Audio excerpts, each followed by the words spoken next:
I think two of the great misnomers about chordoma is one that they're surgically curable with en bloc resection alone, and two is that they're resistant to radiation. I think in point of fact, some chordomas are absolutely en bloc resectable for cure, but you have to see them in the context of a high-grade sarcoma. In point of fact, because they have microscopic metastatic disease around the tumor volume, and they have a propensity to metastasize long term. And high-grade malignancies are predicated on achieving a true wide en bloc resection, which for many of these tumors, including ones with high-grade cord compression, is really precluded. And the second issue is chordomas are resistant to radiation. And the question is what kind of radiation, because they're exquisitely radiosensitive, as we found, to high dose protons, carbon ions, and high dose conformal photons, or this SBRT that we've talked about. Long ago as 1977, the Anakin classification was created to determine treatment for musculoskeletal tumors. And they stratified by stages for surgical management. So those high or low grade malignancies required non-block resection in the spine for wide or marginal resection. And it provided guidelines for adjuvant therapy. It wasn't really until 1988 that Anakin said, and I think it's largely been lost in application to the spine or to a large degree, that the surgeon must meet sometimes two conflicting goals. One is local control, the other is preservation of function. The risk of recurrence must be weighed against the benefit of retained function. The surgeon's expertise, the availability of effective adjuvant therapy, and other facts lead to the final choice of the operation. And it really wasn't until the 1990s that the Anakin classification was applied to primary spine tumors with the development of the WBB classification. There was really this enthusiasm and explosion of en bloc techniques that we embrace this ability to take out these tumors as a single piece. What was sort of lost in that data analysis was really the substantial morbidity associated with those outcomes, and in some ways, the poor local tumor control or cure. And so, what we have really looked hard is to look at these tumors rather than being sort of this low grade indolent malignancy as a high grade sarcoma, which require the development of effective radiation and systemic strategies that would ultimately lead us to better local tumor control and potentially cure with less morbidity. The problem with trying to en bloc resect a chordoma for wide margins is partly anatomic constraints. In this case, the C2 tumor, there's high-grade epidural spinal cord compression with bilateral vertebral artery involvement in this large parapharyngeal mass, and just by definition, it is precluded to achieve a wide en bloc resection based on anatomy. And I once had a friend who did a tumor very similar to this in en bloc fashion, and they showed this magnificent outcome, this magnificent resection and reconstruction. And they walked off the dais and they said, "What do you think happened to the patient?" And I said, they spared a single vertebral artery. I said, "They recurred on the contralateral vert." And they said, "Yeah, they did within 2 months." And the question becomes, it's not a technical ability to do an en bloc resection, it's whether it actually means anything in terms of oncologic control. And the other issue is seen in this patient, which is really that this microscopic penumbra exists outside the gross tumor volume that you don't account for in your surgery. And this was a 74-year-old male who had a 1 year history of constipation, low back pain, had this S2 to the coccyx tumor that underwent an anterior posterior resection by one of the great en bloc resection sacrectomy surgeons in the world, Pat Boland. The closest margin was 3 millimeters on conventional chordoma.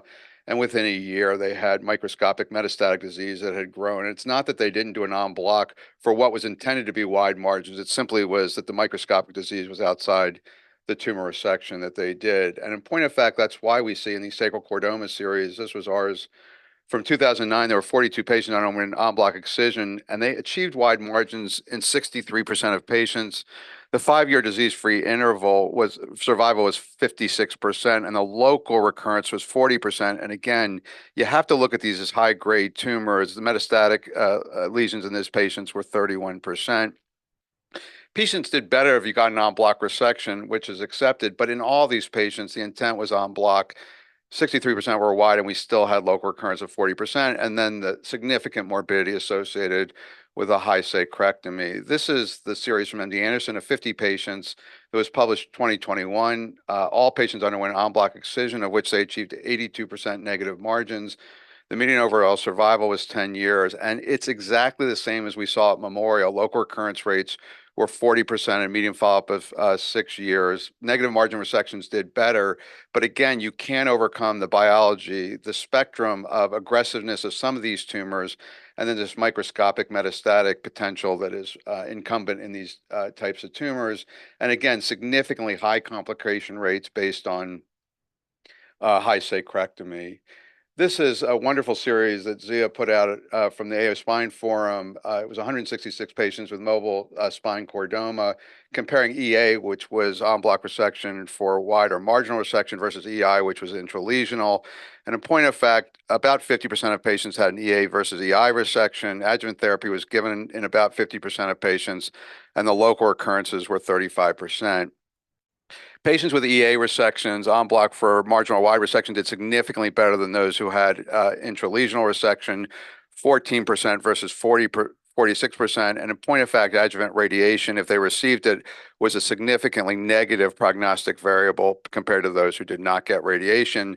And their curve is clear. If you got an EA resection for what were wide or marginal margins, you did significantly better than intralesional resection. And I think it's a marvelous study that proves that if you can get an EA for wide margins, those patients do better. There are a number of issues with these multi-institutional retrospective reviews in part of whether all these tumors were in fact chordoma versus whether some of them were notochordal rest.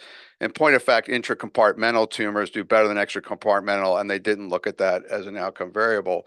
But I think the biggest issues with this is that 62% of the patients that got an EI resection were at recurrent disease, and we know that those patients do significantly worse in every study that's looked at this. Adjuvant radiation, we suspect that the highest risk patients received radiation therapy, but the biggest issue is they asked it as a yes/no question. So it didn't really account for whether those patients got conventional external beam radiation, such as 30 gray and 10, versus high dose protons, carbon ions, or SBRT. And then again, in this series, there was no discussion of morbidity, which is incumbent when you talk about outcomes in this patient population. The question is, can we achieve local control without a wide en bloc resection? And it turns out that using conventionally fractionated radiation at 1.8 to 2 gray per fraction with gross residual disease, if you get that patient above 70 gray, it is an ablative dose of radiation. The problem has always been that spinal cord tolerance is well below that 70 gray mark.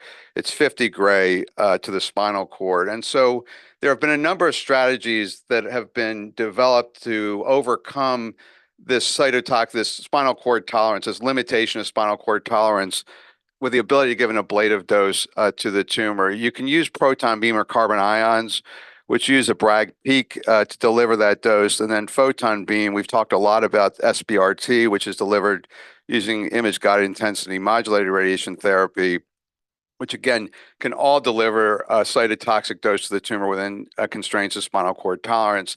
And if you can give an ablative dose, the question becomes, when do you give it? Do you only use it as a postoperative adjuvant, or can you use it as neoadjuvant or definitive radiation as well? This was the initial series that actually got us interested in neoadjuvant radiation. It's a series from Harvard, Tom Delaney's group, of 126 patients looking at tumors, both of the sacrum, lumbar and thoracic spine. They got to a total dose of 72.4 gray, again, an ablative dose of radiation, but they did it in split course. They gave preoperative dose 19.8 to 50.4 gray.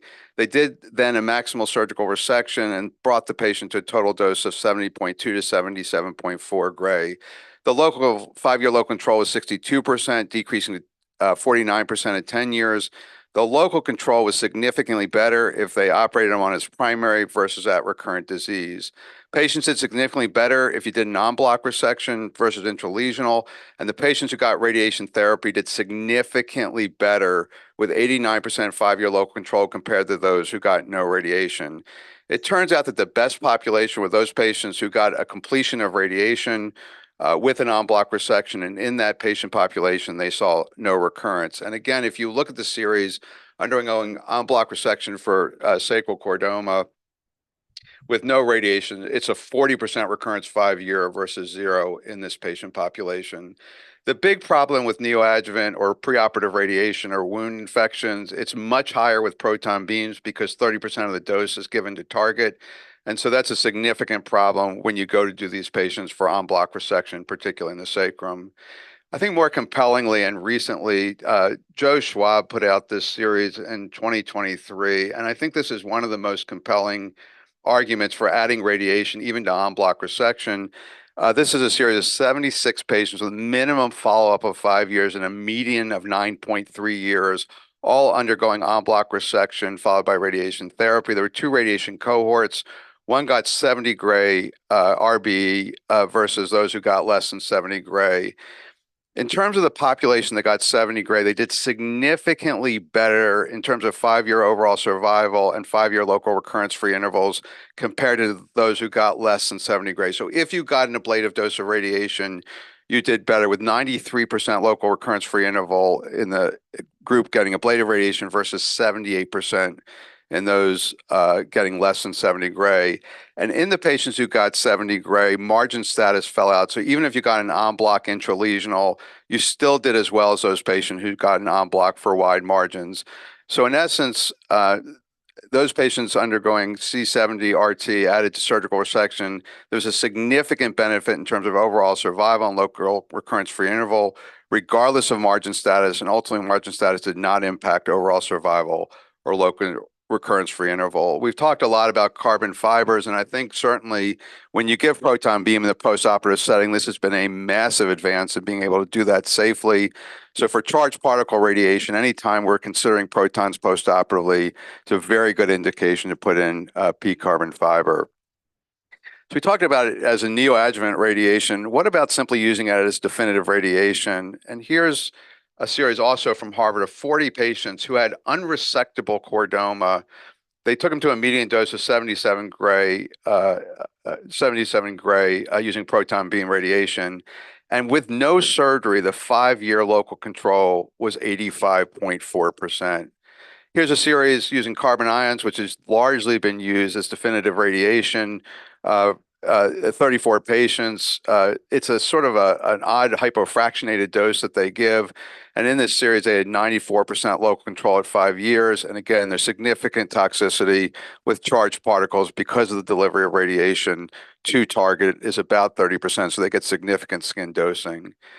So how do we get interested in photon beam radiation for chordoma? And it turned out it started out with a single patient who was unresectable for an L3 lesion simply based on older age and medical comorbidities. And so we gave this patient 24 gray single fraction. And at 2 months, they fractured. We biopsied the tumor, and there was still viable tumor there, and we did a kyphoplasty. At 4 months, he had radiographic changes that we thought were suggestive of tumor progression. And so we went in and intralesional resected the tumor, and it was 99.9% necrosis after 24 gray single fraction. And that gave us a sense that this was an ablative dose of radiation for chordoma. So we've now looked at a large series, 35 patients with de novo chordoma of the mobile spine and sacrum who received single fraction radiation. This series was between 2006 and 2017. Half were in the mobile spine and half were in the sacrum. In terms of surgical approaches, about a third of them underwent en bloc resection for sacral chordoma. In the mobile spine, if they had high-grade cord compression, were deemed unresectable, without the ability to irradiate them without a separation surgery. They either did a curettage gross total resection or separation surgery. And then in a third of those patients, they got definitive radiation with no surgery. The intent and time of radiation for a third of them, we gave it as a neoadjuvant, a third definitive, and a third as a postoperative adjuvant. In terms of local recurrence-free survival, overall it was 80.5%, but if we gave 24 gray single fraction, the local recurrence-free survival was 90%, and that was independent of whether they got it as definitive radiation, whether they got it as an intralesional gross total resection or simple separation surgery, or whether they got it as neoadjuvant followed by en bloc sacrectomy. In terms of complications, the biggest complications in the surgical series were certainly en bloc for high sacrectomy. And then in the radiation, there were a number of complications. Most of them are fixable with either simple procedures or steroids. The one big complication we had was a secondary malignancy, a rhabdomyosarcoma on a giant chordoma of the sacrum that was treated at 24 gray single fraction.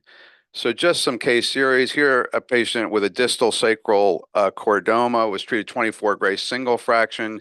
This is a very quick response, not often seen, but at 4 months, you can see the significant response to radiation. Now, this tumor is potentially resectable with low morbidity. Patient didn't want a surgical resection, and you can see this dramatic response at 4 months. Here's another patient treated with definitive radiation, a 64-year-old female, T1 radicular pain with mild hand intrinsic weakness. She had this right C8 chordoma along the C8 nerve root. She got 24 gray single fraction.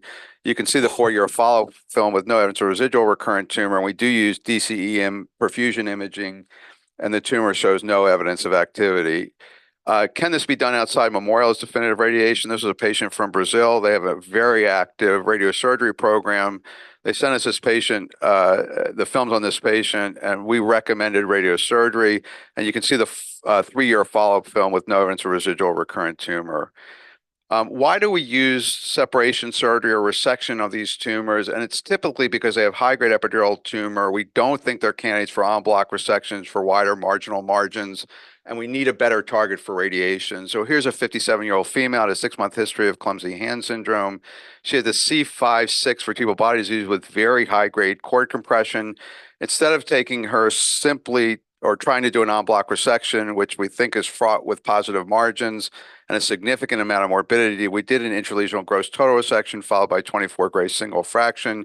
She remained neurologically intact. Here's her 5-year follow-up in the C panel with no evidence of residual recurrent disease. Here's a patient with a T11 chordoma, 78-year-old male, not a candidate for en bloc resection based on medical comorbidities. You can see the epidural disease was really an ESCC1C, but we can't really deliver that dose of 24 gray to the margin of the dura, and then had this large paraspinal mass. We did a very simple separation surgery. Here's a 6-year follow-up film with no evidence of residual recurrent disease and negative on DCE perfusion imaging.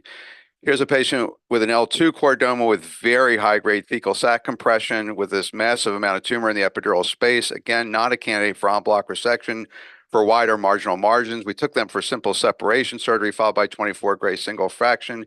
Here's a 2-year follow-up film with no evidence of residual recurrent tumor. Here's a 53-year-old football coach who presented with a high-grade cord compression, myelopathy with lower extremity weakness and numbness requiring ambulation with a walker. He was taken emergently for separation surgery at an outside hospital for this tumor. So you see this T10 vertebral body tumor with 2-level epidural disease, and when they resected it, the diagnosis was chordoma.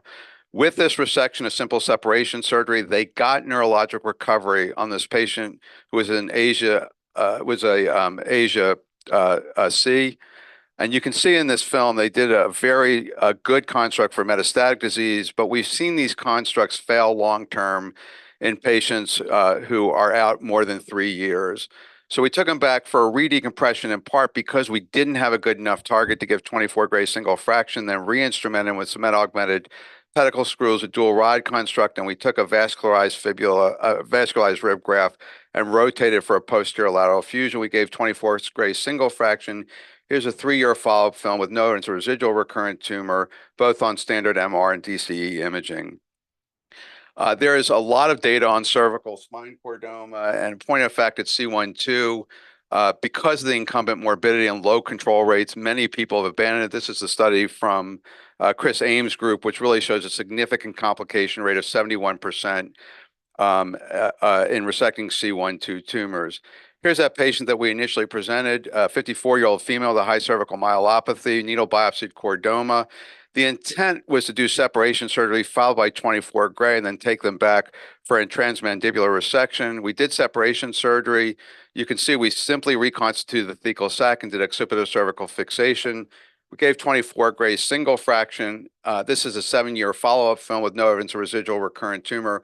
We never took that patient back for surgery because they had no evidence of progression of this tumor, which again was fraught with morbidity, and there's no way we could have initially gotten an en bloc for wide margins. If you look at this marvelous study of the mobile spine chordoma, they're clearly EA resection, onic and appropriate, if you can get it for wide margins, is absolutely appropriate.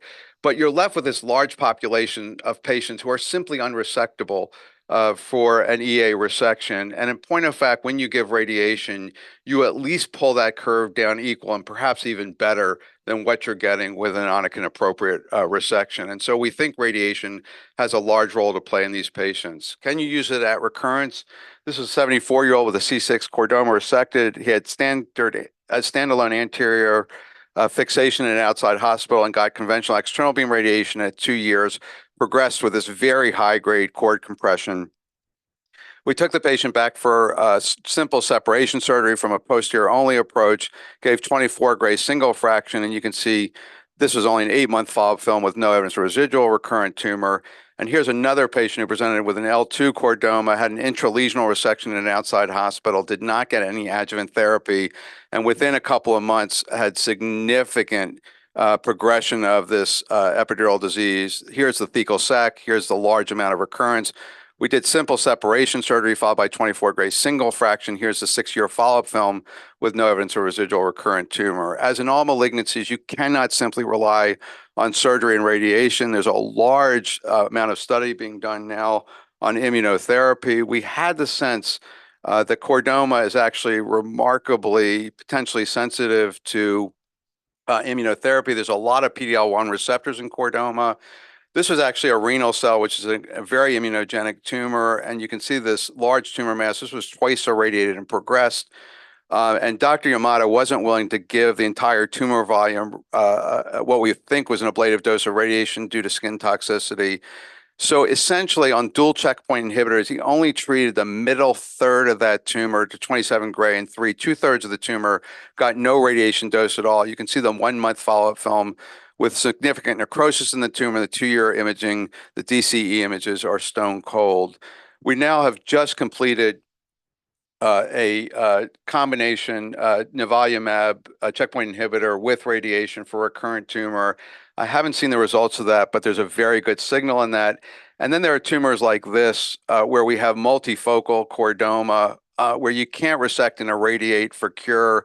And this, again, may be an area of trying to do dual checkpoint inhibitors with radiation in order to induce the abscopal effect where you give local radiation and get a systemic disease response. I think what we're seeing in radiation, and there's more and more evidence, I think most recently, certainly Joe Schwab's study of 70 gray radiation in combination with en-bloc resection, that it is meaningful in the chordoma treatment paradigms. Stefano Boriani, who was one of the developers of WBB classification, really limited or no longer uses en-bloc sacrectomy in lieu of carbon ions.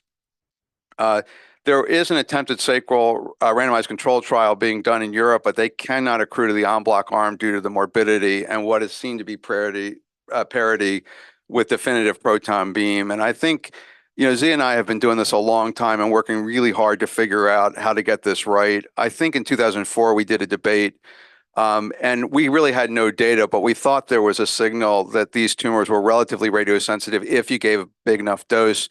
2018, we did the same thing at the Cahill debates, and we really had more people understanding the role and integration of radiation. And I think by the time we're doing the next debate, which seems to happen about every 14 years, it's not going to be a matter of whether or how to do en-bloc resection, but really what dose of radiation are we using? And are we going to have checkpoint inhibitors? Or even now, there's a pretty good signal for cetuximab, a biologic in chordoma. We will figure this disease out, but we can't be a one-trick pony. En-bloc resection works for some of these patients. For the vast majority of them, they need multi-modality therapy, and we think radiation's part of that for sure. You just have to give a big enough dose to be ablative. Thank you. Awesome. I would say we move straight into the next lecture because